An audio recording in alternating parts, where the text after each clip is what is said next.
Om Asato Ma Sadgamaya Tamaso Ma Jyotirgamaya Mrityurma Amritam Gamaya. Om Shanti Shanti Shanti. Om, lead us from the unreal to the real, lead us from darkness unto light, lead us from death to immortality. Om, peace, peace, peace. A very good morning to all of you. And another beautiful day in Manhattan.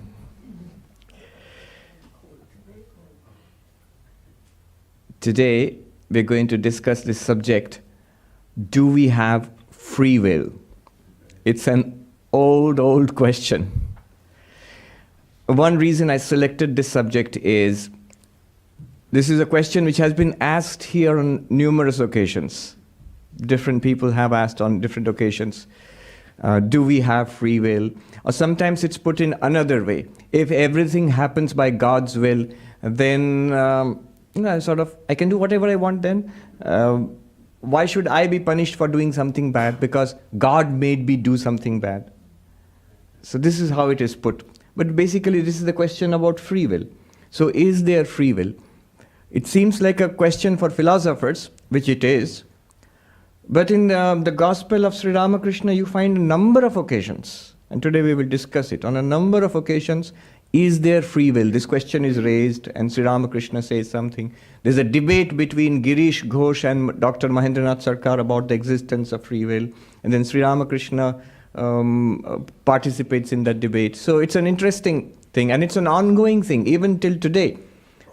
Articles are being written about it, books are being published about it, scientists have become interested, neuroscience has become interested in this question of free will. So it's a very much a live issue. Is there free will? I'm just reminded of reading this joke somewhere. Sometimes it's very difficult to persuade little children to do what when they're made up their mind not to do something. Every mother knows that. So some mother, very harassed by her little son who was being obstinate, she said, I don't know if there is free will, but I know that there is a free won't.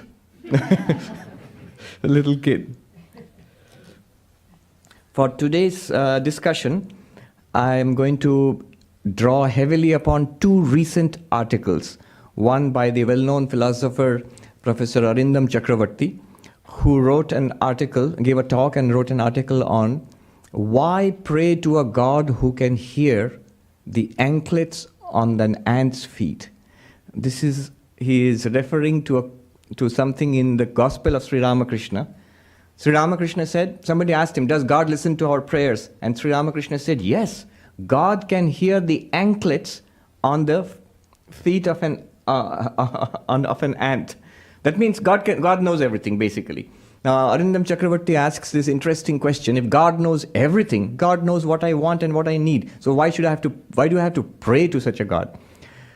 But he starts with that. But basically the whole article is about free will. Is there free will? What are the arguments against the existence of free will? What are the arguments in favor of existence of free will? Can you combine the two, that there is free will and there is no free will? Can there be a position which combines both? And finally, what do you do actually? What is the practical outcome of all these discussions? So that's one article, very beautiful article I'm going to draw upon. Another one is a very recent article which has not been published yet. So I got special permission to use it. It's written by Ayan Maharaj, who is one of our most brilliant young monks. He is working in our Vivekananda University in Belur. So he has written an article on what is called hard theological hard determinism and the illusion of free will. Hard theological determinism and the illusion of free will. So I'll use portions of that article also. Now, we'll quickly look at the arguments against the existence of free will, arguments for the existence of free will, and a third position which seeks to combine both, that there is free will and there is no free will, and both can be combined. It's an interesting position. Before we go into this, one interesting point, this whole question of free will, the way it is put today, has its roots in Christian theology. Actually, when you consider Indian philosophy, there are related questions, but the question is not quite put in this way. There are questions of freedom. There are questions of agentship. Who is a doer? Kartritva. There's a question of freedom. Are we free or not free? But free will, swadhin ichha, in Bengali or Hindi, that is a distinctly, it emerges, its history is in Christian theology. In Christianity, the question arises that why is there evil? Why is there suffering? Why do we suffer? If God is loving and just and all-powerful, why is there suffering in the world? The old question, the question of evil. Every religion has to give some answer. In Indian religions, the answer is pretty simple. Because of our past karma. We suffer because of our past karma. God is not to blame for our suffering. We are to blame for our own suffering because of our past karma. So the law of karma is invoked in Hinduism, Buddhism, Jainism, Sikhism, in all Indian religions. But that works only if you accept many lives. That's why automatically the law of karma is linked with many lives. Past lives and future lives. So birth and rebirth, the theory of reincarnation, punarjanma. But in Christianity you don't have that. So this birth is the first one and the last one. So then why is it that some people suffer so much?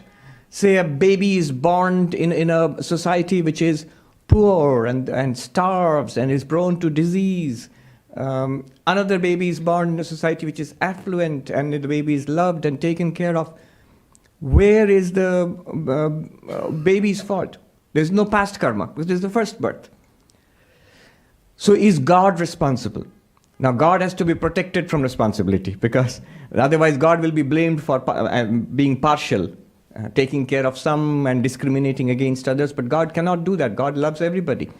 So there is a branch of Christian theology called theodicy. Theodicy is justifying the ways of God to man. So one way they have understood this is, God has given us the gift of free will. And because we misuse free will, we suffer. If we freely commit sins, we go against God's commandments, and therefore the result is we suffer.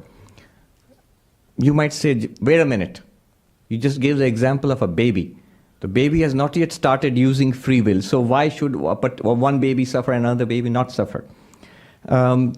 This idea is extended back not only because of our misuse of free will, but the theologian will tell you, the first man, Adam, misused his free will against the commandments of God, ate the fruit of the tree of knowledge in the Garden of Eden, and therefore committed the original sin, and as a result of which all of humanity has to suffer. So basically, some way or the other, you might not be satisfied with this, it might be stretching things too much, but the idea is, we have free will, we misuse free will, and therefore we suffer. If you do not misuse free will, then we will not suffer. This is the basic idea. And so the importance of free will started from that point in Western thought.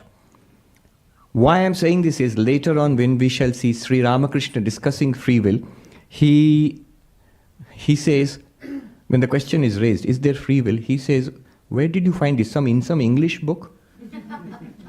You see, he's so sensitive to it, he notices an alien component in the question itself. Similar questions are there in Indian philosophy, freedom, agentship. But in this form, do we have swadhin ichha, free will? Particularly in this form, it was not there in ancient Indian philosophy. Anyhow, now let's look at the arguments against free will. See, to begin with, we do feel that we have free will. Nobody doubts this. We get a feeling. Whether I will raise my hand now or not, it's my choice. I can freely decide to raise my hand or not to raise my hand. Let me see. Okay, I've decided. Now I feel that I did it freely. Let's examine this thing, that did I do it freely or not? There are arguments to show that no, this little action is not free. What are the arguments against it? What are the arguments against the existence of free will? Though we feel it, but these arguments will go to show that actually it is not there. We are mistaken when we think that we have free will. So what are the arguments? The first one is a metaphysical argument. This is the most direct and powerful argument. It is called the deterministic argument. It says that every action, every human action is an event in time. Correct? This was an event in time. Every event in time in this universe, every event in time is preceded by a cause. Everything has a cause. Everything that has a cause is strictly causally linked. Cause and effect are linked. If the cause is there, then the effect must come.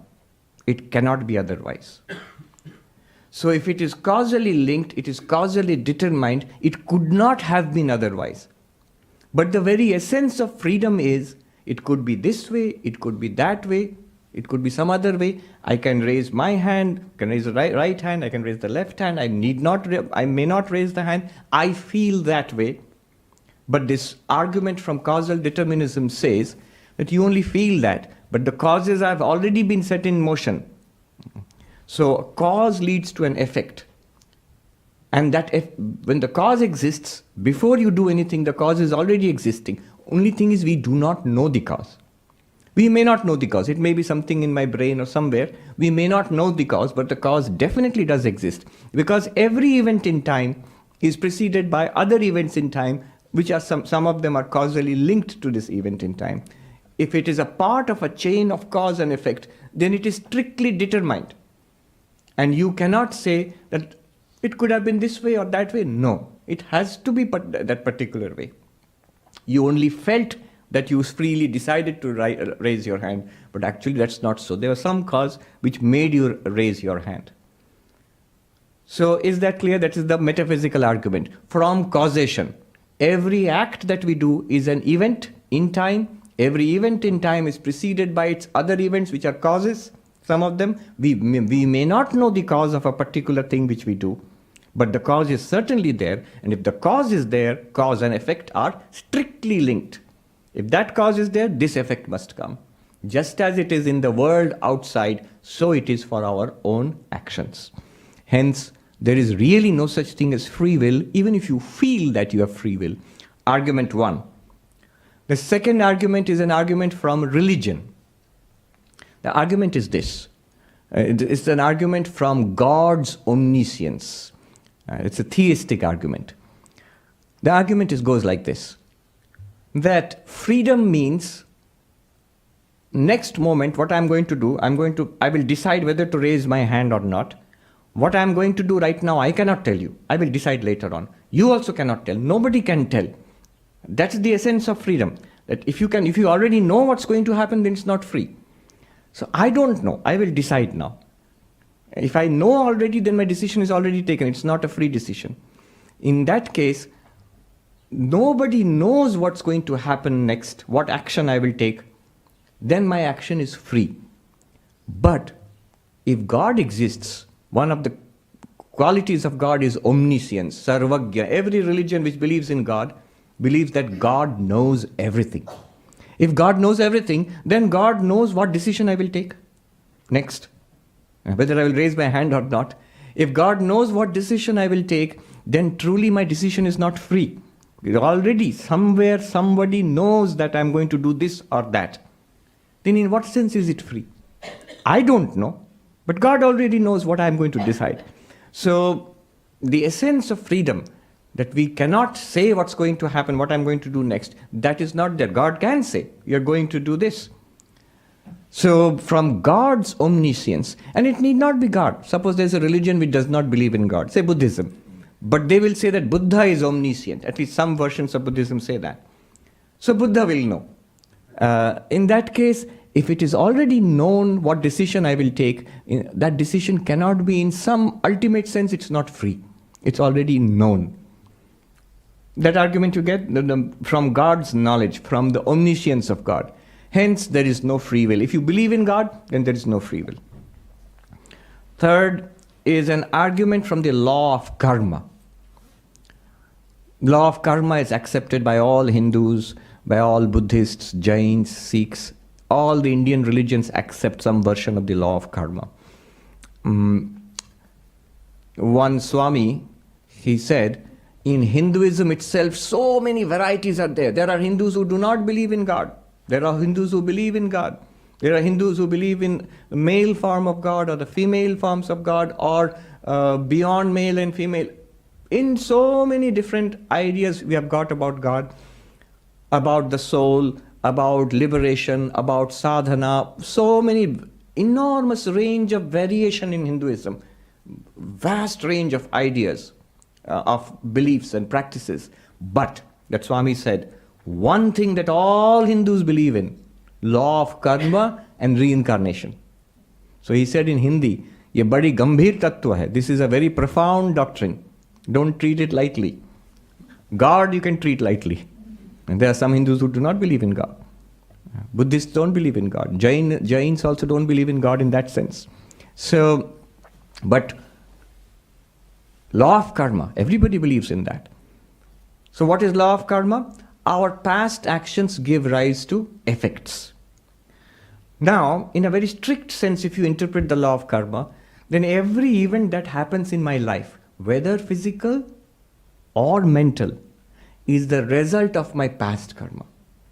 So things are happening in my life, in my body, in my actions, in my speech, in my thought, and they are caused by my past karma.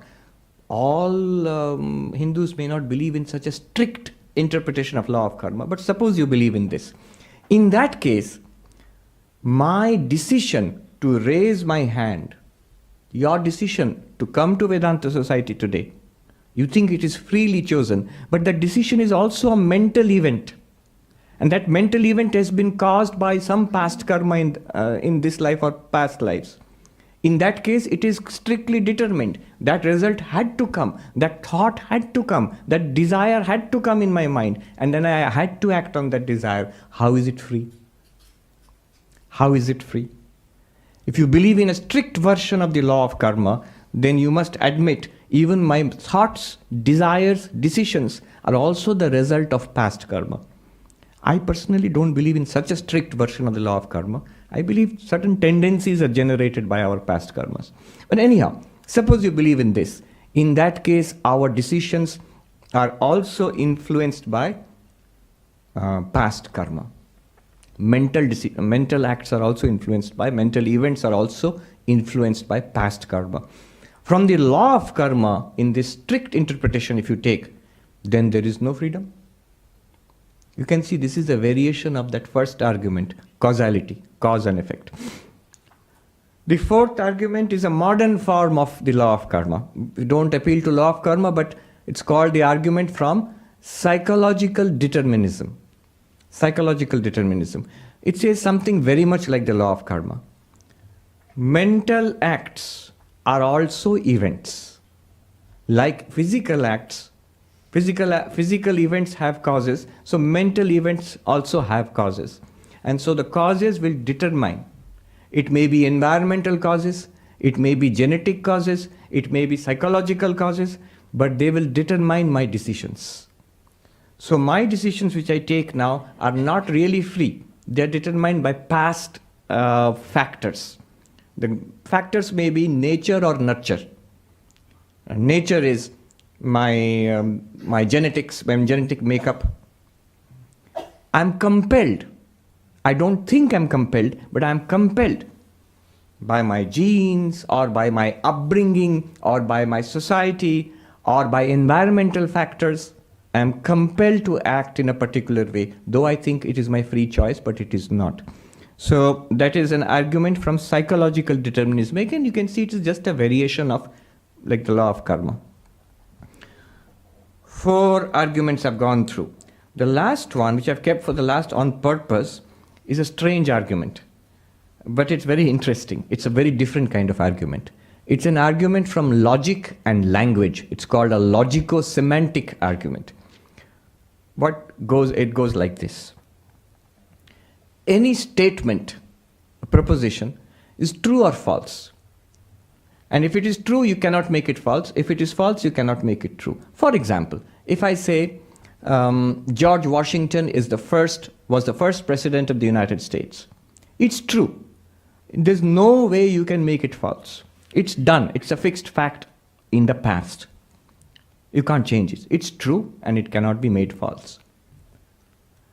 If I say now present, in the present, I'll say something about something that is refers to the present. Central Park is in New Jersey. Suppose I say that. Central Park, right here. Suppose I say Central Park is in New Jersey. You'll say it's false. It's a false statement. No way you can make it true. It's not true. Right now, the fact is that Central Park is right here in the middle of Manhattan. It's not in New Jersey. So if I say it's in New Jersey, it's a false statement. And it cannot be made true. So no, suppose we shift Central Park to New Jersey. Well, that's in the future if you do that. But right now, it cannot be made true. Right now, the fact is it is in Manhattan. So a statement about the present is, if it is false, it cannot be made true. If it is true, it cannot be made false. Now the interesting thing is a statement about the future. Suppose Elon Musk says that we are going to Mars. I think he has sent his convertible Tesla car to space. That may be going to Mars, but he's predicting that we are going to go to Mars. Okay, now let me make a statement. Human beings will be in Mars in 2050. Plenty of time, 2050. Now, here is the crucial thing to get. That statement is already true or false. We don't know yet. In 2050, people will be able to say, true, human beings are on Mars, it's true. Or people will be able to say, it's false, human beings are not in Mars. But the fact, something will happen. Either we will be in Mars or we will not be in Mars. One of the two. And so that thing in 2050, one will be able to say. But right now we cannot say. It has not happened yet. But the statement is already true or false. This is the crucial argument. Human beings will be in Mars, future tense, in 2050. Right now the statement is true or false. We can't say which one. It's true or false. If it is already true or false, then there is no freedom in it. I told you it is a strange argument. It's an argument from the fact of language and logic. So it's called a logico-semantic argument. All statements like this are already either true or false. So a statement like, you can make a statement, the Swami is going to raise his hand now. It will be true or it will be false, later we will see. But the moment you said it, it's already true or false. Here. So if you said that he is going to raise his hands, that statement was true and now we know it's true. How is this, where is the freedom in this?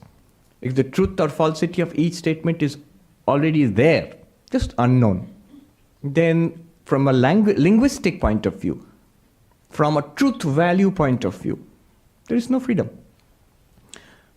I don't know if I convinced you either way, this way or that way, whether there's freedom or not, but these are the major arguments against religious and philosophical arguments against freedom. Not only that, the argument from the psychological determinism that our thoughts are caused by events already. We are not causing, really taking a decision. Decisions are already taken because of past events, mental or physical events. Benjamin Libet, in the 1980s, the British neuroscientist, he did this very experiment and the results were very alarming. What was the experiment? He asked the subject, you can raise your hand or you decide not to raise your hand, and he hooked up the subject to a simple EEG machine. And to his amazement, he found, and he told the subject, you decide, raise the hand or not raise the hand. And also, when you decide, at that moment you also record that I have decided. I'm going to raise the hand. Next, raise the hand. So it will be a split second difference. I decide I'm going to raise the hand. Now I raise the hand. Split second. But record the fact that you have decided to raise the hand. And the EEG machine, you know what it recorded? It recorded brain activity starting well before the person said that I have decided. When the person is feeling I have decided now to raise the hand or not to raise the hand, well before that, Libet could see the spikes coming from the EEG machine recording the activity in the brain. Now that was a simple experimental setup. Now it has been repeated with much more sophisticated machines, MRI machines. I saw a documentary, BBC documentary, quite alarming. Same thing, the person is lying in an MRI machine and is given 2 buttons, and the red button, blue button, something like that. You decide which one to press, and the moment you decide, you let us know. Just click a button. Not when you press. First you let us know when you have decided. Before he presses, already the readouts on the computer screens show that there are activity in certain parts of the brain, and the medical technicians, the researchers who were scanning the brain, in time they were able to predict, now he's going to press the right button. Now he's going to press the left button. He's going to decide to press the right button. Imagine. He's going to decide this. They're predicting by seeing his brain activity, which means brain activity started, the decision was taken in some sense by the brain before the conscious individual felt that I am deciding. That means the decision taken by me, I'm going to raise the hand, it's just a byproduct, an epiphenomenon of brain which has, in an unconscious fashion, at the level of neuronal activity, already taken the decision. Which means our brains are doing the activity at taking decisions, and the activity is also executed by the brains. We are like this guy sitting on top here thinking, I decide now. Already decided. And brain is giving us the decision. Here, say this, that I have decided this. It's like this man who was riding on a horse, galloping through the village, very serious looking and fast, galloping fast through the village. And somebody asked him, "Sir, where are you going?" And the man looked back. "I don't know, ask the horse." Our condition is like that. Benjamin Libet said that. We think we are in charge of the horse here. No, we are not. The horse is going in a particular way. Modern neuroscience is saying that there is no free will.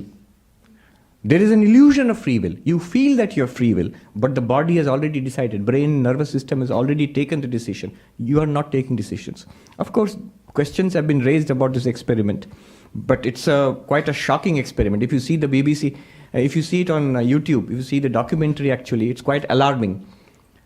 The presenter, the one who is narrating this thing, after the experiment, he goes and sits outside the brain science center on the stairs, and he puts his head in his hand, and saying, like, then it's profoundly disturbing. I'm not in charge of anything in my life then. Amazingly, in the Bhagavad Gita, there is one thing that Krishna says again and again, 3 times.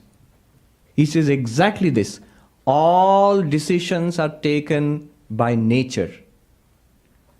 The conscious individual, Jiva, is fooled into thinking that I am the doer. In chapter 3, verse 27, in chapter 13, verse 29, in chapter 14, verse 19, same message. Prakrityeva karmani kriyamanani sarvasha. Prakriti alone does all work. Prakriti means nature. How does it do all work? Through the body, brain, nervous system, our whole biological instrument, through the prana. Prakriti does all work. Ahankara vimodhatma, deluded by the action of the ego, The jiva thinks kartaham iti manyate, thinks that I am the doer. The ignorant person attached with the ego is attached with the body and mind, and it gets the delusion that I am doing. Then who is the intelligent person? Prakrityeva karmani kriyamanani sarvasha yapashyati tathatmanam akartaram sapashyati. Who realizes this and sees oneself as the witness of the actions of the body and the mind, that person really sees that the conscious self is akarta, non-doer. In the 14th chapter, it says, Nanya gunebhya kartaram yada prashyati yada drashtanu pashyati. When the witness, when you see through the eye of discrimination, through viveka, that I am not the doer, the gunas of Prakriti transformed into the organs, into the brain and nervous system, they alone are the doer.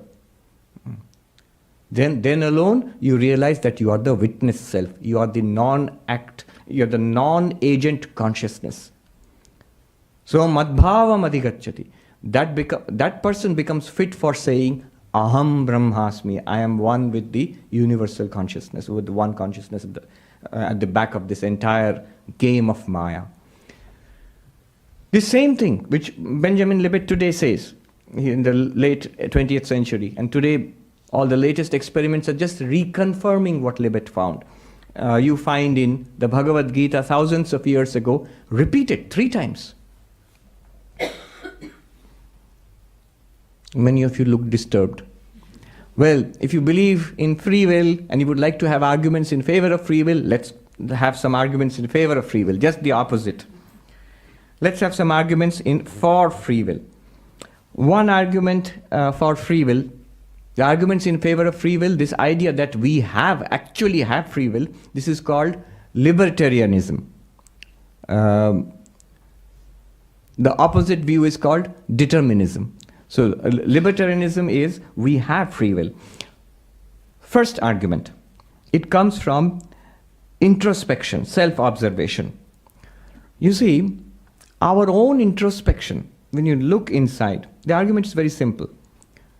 Your direct observation of the mind, whether it is pain or pleasure, it is the most reliable way of reporting. If I feel pain, if I feel pleasure, then I'm right, because whatever is happening outside, my feeling is the correct report of what I am experiencing. So if I feel free will, then there must be free will. It seems like a simple argument, but it's actually pretty powerful. We experience freedom in creativity. I may think this way, I may think that way, I may think in another way. When a poet writes a poem, when an author writes a book, you're writing a story, you feel a freedom. You may not feel that freedom in actually physical body. A lot of activities in the body are done unconsciously by the nervous system, by the body itself. A digestion of food, assimilation of the food, the heart, pumping of blood, all of that is unconscious. But when you are doing a conscious act of creativity, say you write a story, don't you feel that you have the freedom of deciding how the story will go? You feel a creative freedom. The creative freedom felt by artists, that is, according to this argument, is a sure proof that we have free will. If you feel pain, and then you say that I have pain and I feel pain, and that's a trustworthy report of actual pain, then if you say I feel free will, why is it not a trustworthy report of actual free will? Our mental states, we are the best person to report what is there in the mind. You might see that it's not quite a watertight argument. Something like phantom pain, for example. You have heard of that? Phantom limb? Somebody has an amputated limb. So this hand is not there. And this person says, I have tremendous pain in my left hand. It's been cut off. It's been amputated. When it comes, and he actually feels that pain. But the limb is not there. So it's a pain in a phantom limb. V.R. Ramachandran has done a lot of work on this. A very interesting book is there about it. A variation of this argument is the introspection, the argument from contrast. It goes like this, subtle but very powerful argument. We all understand the difference between being compelled, being forced, and doing something freely. If you compel me to raise my hand, you hold my hand and raise it. I know the difference between that and raising myself. Because we know this contrast, then there must be something called free will. If everything was compelled, there's no such thing as free will, how do we know the contrast between being compelled and being free? You see the argument? We all feel when somebody pressurizes you, somebody forces you, somebody compels you, and when you are left to yourself, you feel the difference. Then there must be some difference in taking a free decision and being forced. So this contrast proves that we have free will. Again, you can argue against this also. Anyway. Then the third one is very interesting. It's an argument, or the second argument, this is the first argument, introspection, look inside. The second argument is powerful argument. Argument from ethical appraisal. When we praise, look at the, Mahatma Gandhi was non-violent. Adolf Hitler was violent. Adolf Hitler we condemn. Mahatma Gandhi we praise. Now suppose you say, no, it's all because of it's predetermined. Adolf Hitler could not help being violent. Mahatma Gandhi could not help being non-violent. Then there's nothing to praise. If it automatically comes, it is a result of determination, then why are you praising ethical actions and condemning unethical actions? So this ethical appraisal, which is a common thing throughout human society, even little children will condemn bad behavior in other children and will be happy with good behavior in their friends. That means they are appraising ethically. So this moral appraisal, ethical appraisal, if it is not a decision taken freely, what is there to praise? What is there to condemn? In the legal system, the whole thing in law, that punishment should be given to wrongdoer, it depends on the existence of free will. Unless somebody takes a free decision to do something wrong, you cannot punish such a person. If it is compelled, that's why one of the arguments you see in court is, I didn't do it. There's a cartoon to the judge, the person standing there and telling the judge, I didn't do it, my genes made me do it.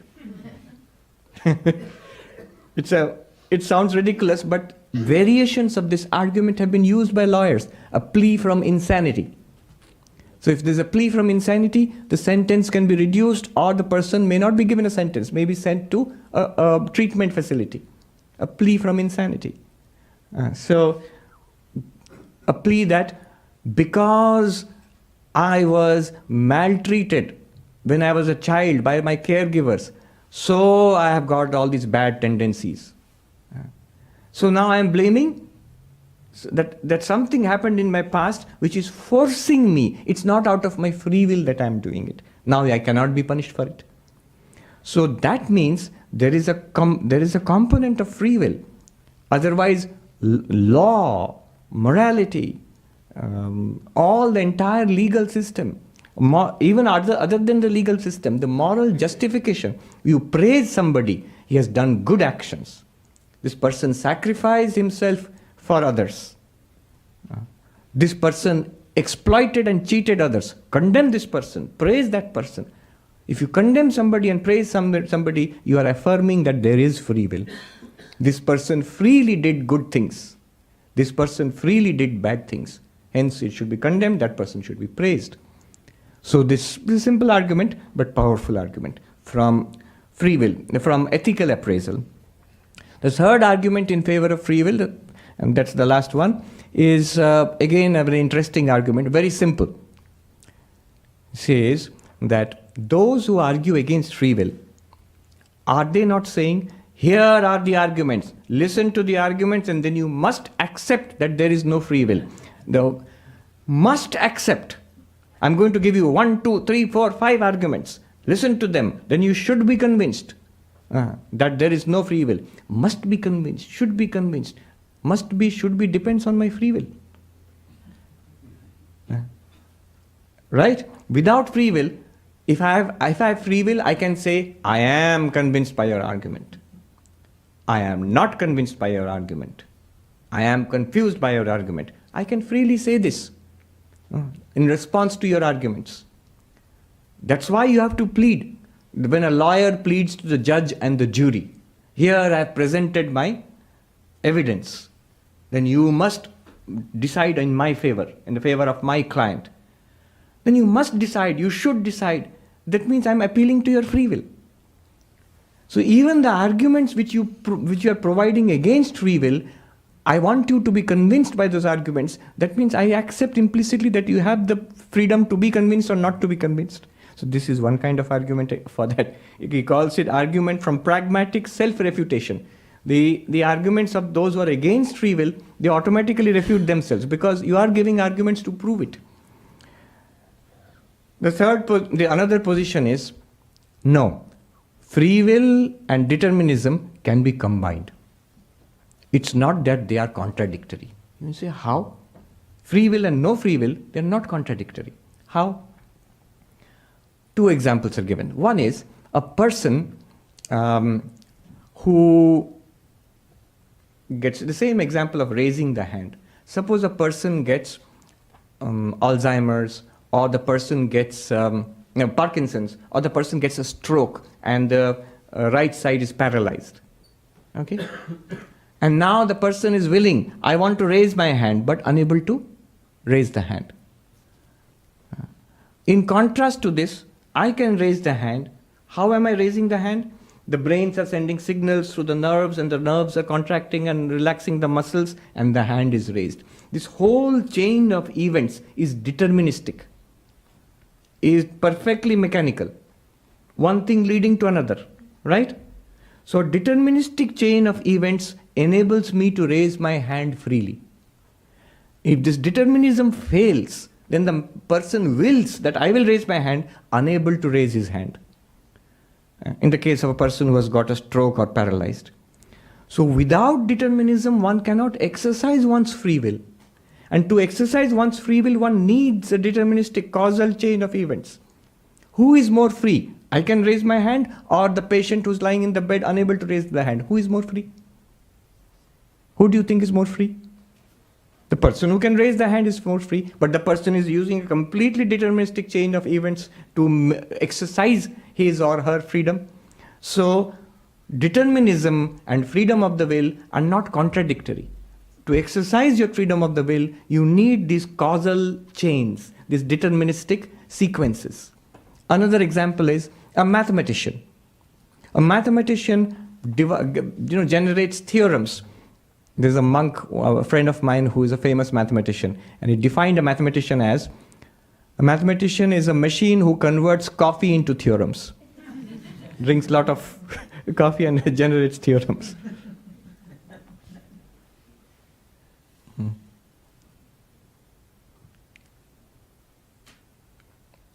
So another funny joke, but might be slightly offensive. There's this this meeting going on in the university, and all the different departments are, asking for grants from the vice chancellor or the president of the university. And somebody,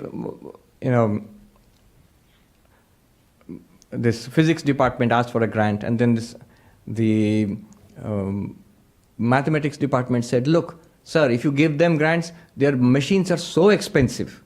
So much money goes into those experimental, that applied physics, experimental machines, very expensive. You give grants to our department because there's hardly any wastage. We just need coffee and pen and paper and drink coffee and write this mathematical theorems. If they are right, we keep them. If they are wrong, we just crumple that paper up and throw it in the waste paper basket. All we need is coffee machine, pen and paper, and one waste paper basket. Then the literature department said, we don't even need the waste paper basket. Whatever we write is gold. So our department is the best one. No wastage. A mathematician is able to generate theorems, come to conclusions because he or she plays the game of mathematics according to the rules of mathematics. So everything is bound by the axioms, by the rules of mathematics, then only one can do mathematics. Now, is that lack of free will or is that freedom? That is freedom. If you play by the rules of mathematics, then only you can do genuine mathematics. So those axioms of mathematics, the basic foundations of mathematics, allow you to do mathematics. So causality or certain rules, certain bounds enabled you to exercise freedom. If there was no rule of mathematics, there would be no mathematics also. So total chaos is not freedom. Chaos can in fact impede or obstruct your freedom. So compatibilism says that free will and no free will they can be combined. This is the third position. What did Sri Ramakrishna say about it? Now we come to the Gospel of Sri Ramakrishna. Very interesting. Sri Ramakrishna says, somebody asks him about free will. It is God alone who does everything. Sri Ramakrishna is very, very clear here. You may say that in that case man may commit sin. He knows the immediate next question. But that is not true. If a man is firmly convinced that God alone is the doer and he himself is nothing, then he will never make a false step. It is God alone who has planted in man's mind what the Englishmen call free will. But note, very interesting, that this comment he makes, what the Englishmen call free will, because he is aware of the context. That the way this thing is put, it comes from, maybe he's not aware that it comes from Christian theology, but it's not exactly in the Indian philosophical context. In the Indian philosophical context, question of freedom is there. Question of agentship is there. But in this way, free will or no free will, that question is generally not debated. People who have not realized God would become engaged in more and more sinful actions if God had not planted in them the notion of free will. This is also another interesting comment, that we feel free will. Suppose there is no free will, but we all feel it. And Sri Ramakrishna says, God has planted this notion in us, that He makes us feel that we have got free will. Those who have realized God are aware that free will is a false appearance. In reality, I am the machine and God is the operator. Tini jontri, ami jontro. In Bengali, he says. I am the carriage and God is the driver.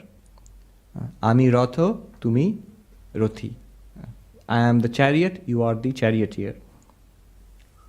So Sri Ramakrishna accepts that God is ultimately the doer of all, is the ultimate agent. There's an interesting discussion in the Gospel between Dr. Mahendralal Sharkar, who was in favor of free will, and Sri Ramakrishna. The doctor says, I do not say that the will is absolutely free.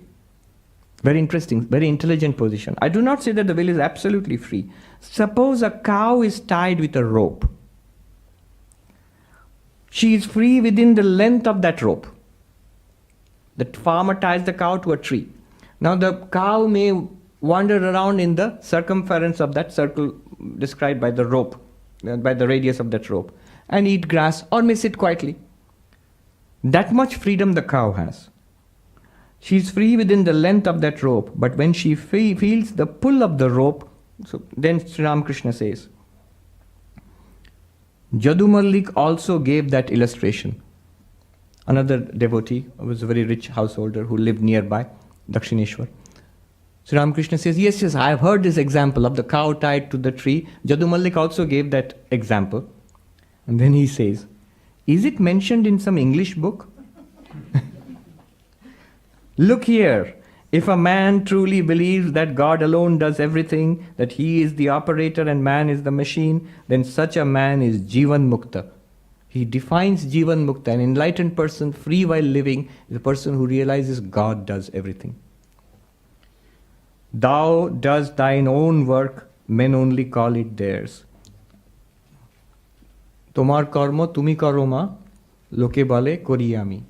It's a song to the Divine Mother. Oh Mother, see when you translate into English it becomes God, but often Sri Ramakrishna would mean she, Mother. So Mother, you do thy work. but people say, I am doing it.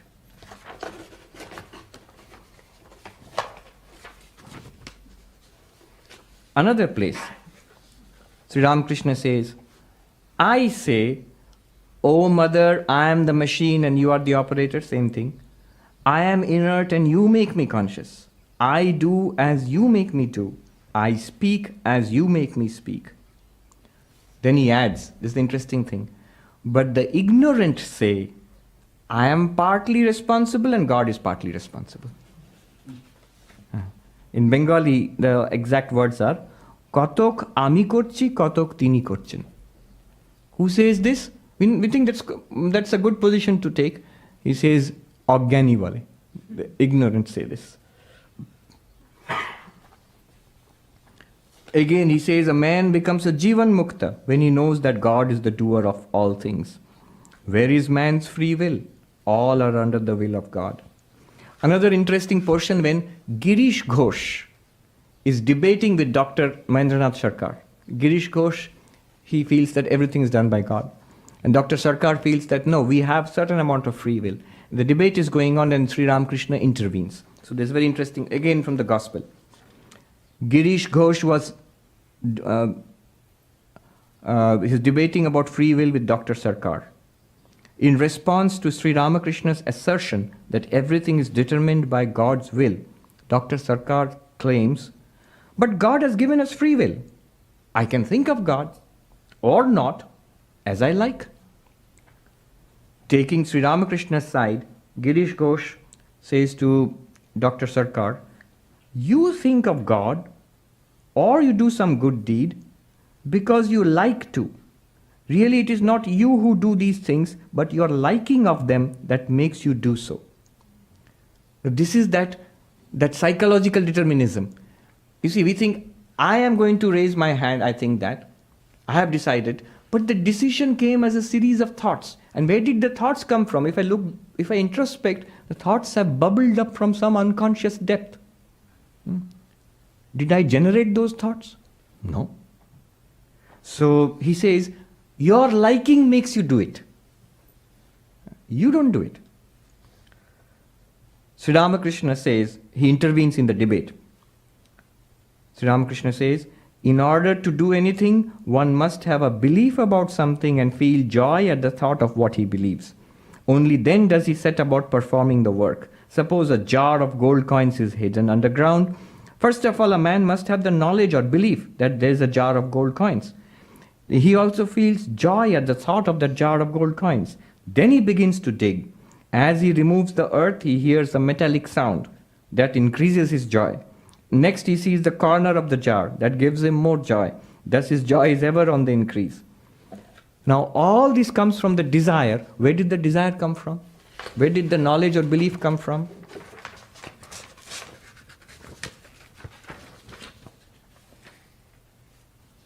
Now, the argument could be a person who feels that God does everything can engage in sinful actions and justify it by saying that God is making me sin.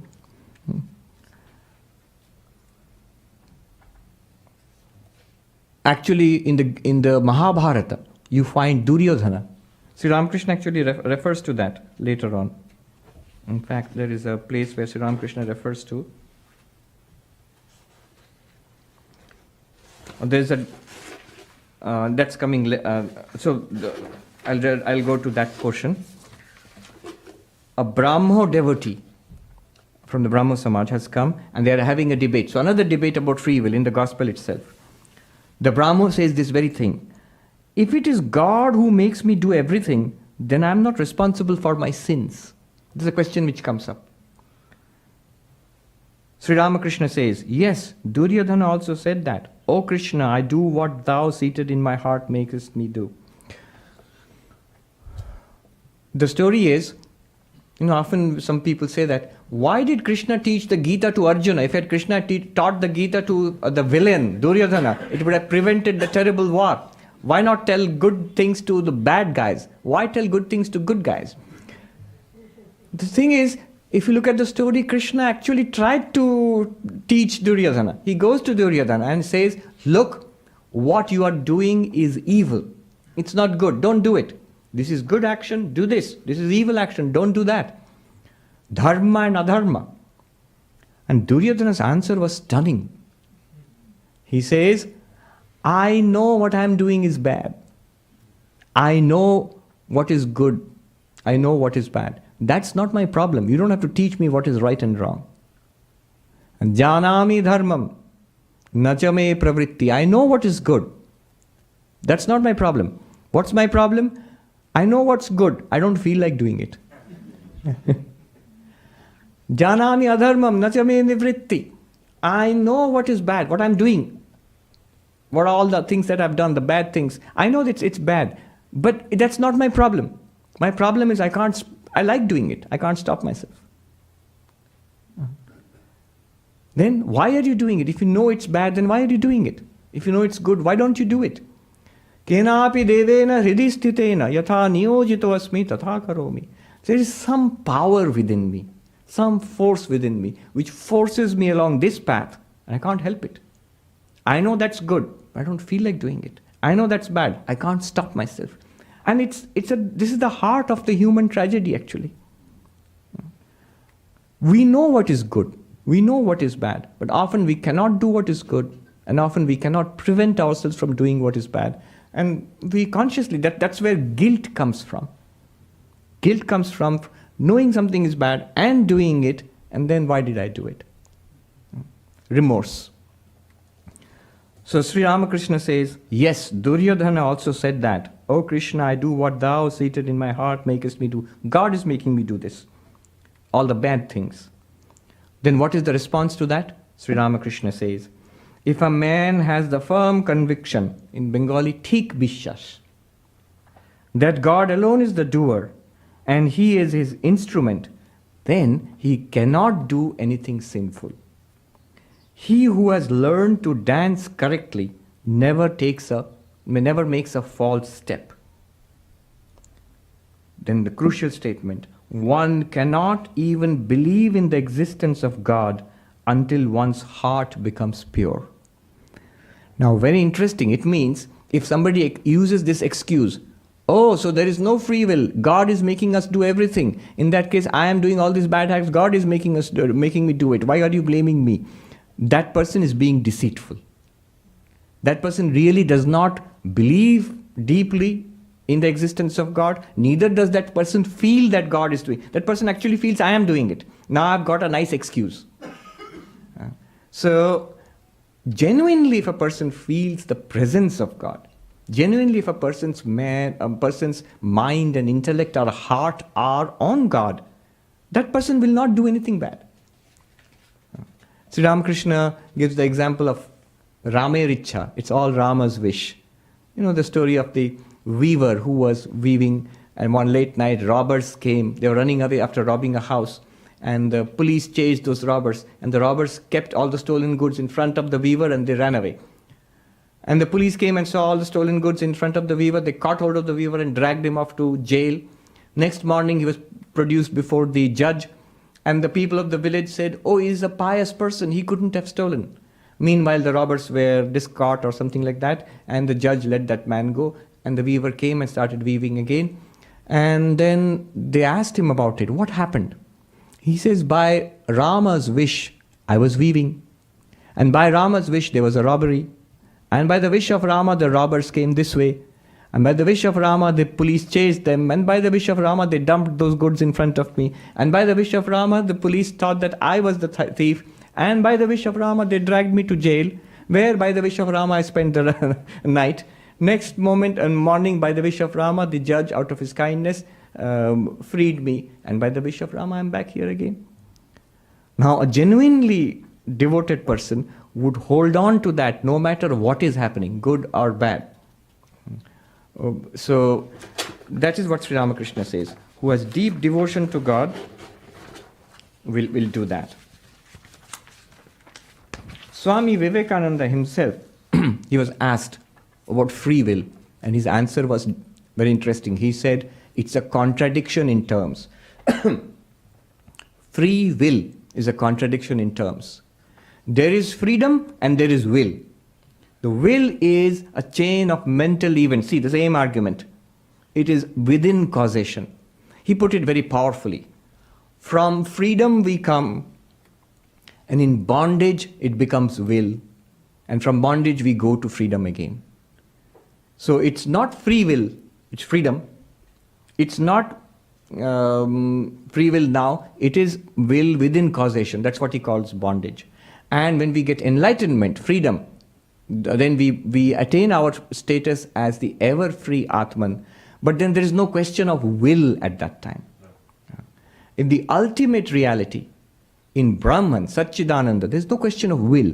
Why would the Absolute, what would the Absolute will about? How would the Absolute will anything? Willing is in the mind. In our own deep sleep, when the mind is resolved, where is will? Where is will when you are in deep sleep? You exercise will, you feel the existence of will in waking state, maybe sometimes in the dream, but not in deep sleep. So beyond the mind is no question of will. Will is within the mind, and being within the mind, it is a chain of cause and effect. That was Vivekananda's position. Anyhow, summing up. What is the practical outcome of all of this discussion? It's all very interesting. I guess we have not decided either way, this way or that way. But what is the practical outcome?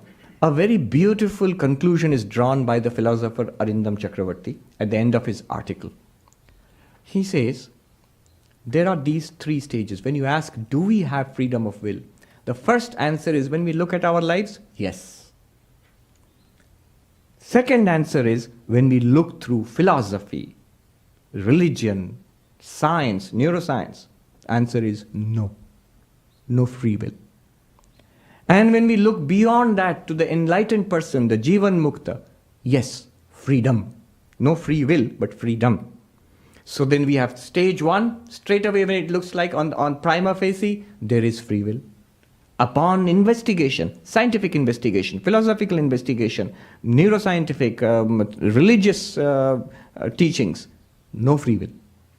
And then when we come to freedom itself, enlightenment, we have freedom. At the level of Brahman, freedom. At the level of God also. Does God have free will or not? Yes, absolute, complete freedom. So what do we do? Conclusion is this. He says, right now practically we have the feeling of free will. There's no doubt about that. Quite apart from all these discussions. Our society is built on the idea that we have free will. And we feel that we have free will. And yet we know after all this that ultimately there is no free will. It's all God's will. So let's combine the two. And right now, use this appearance of free will. Use the fact that we feel free will so that we convert all our actions, these are his words, convert all our actions into prayer, into surrender to God. So we will do all our actions, day-to-day actions, whatever which we are doing in our personal life, family life, business life, and mentally surrender everything to God. Oh Lord, I feel you have planted in me this feeling of free will. I am exercising it, and yet I know ultimately everything is done by thy will. So every action should be, he uses the Sanskrit word namaha. Namaha means salutation. But he says, a deeper meaning of nama is na mama, not mine. Nama, salutation. Na mama, not mine. So I continuously surrender everything. Every thought, every word that I speak, every action that I do, mentally my attitude is, I am offering this to the Lord who alone has freedom. So that I will go from appearance of free will to an understanding that there is no free will to the freedom beyond will.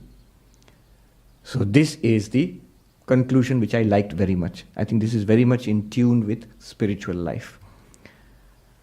That's it then. We will have a discussion about this question answers a little later. Om Shanti Shanti Shanti Harihi Om Tat Sat Shri Ramakrishna Arpanamastu. This is what is meant by surrendering every action. Sri Ramakrishna Arpanamastu. We do some action, speak, listen, understand, engage, and then ultimately surrender it to God.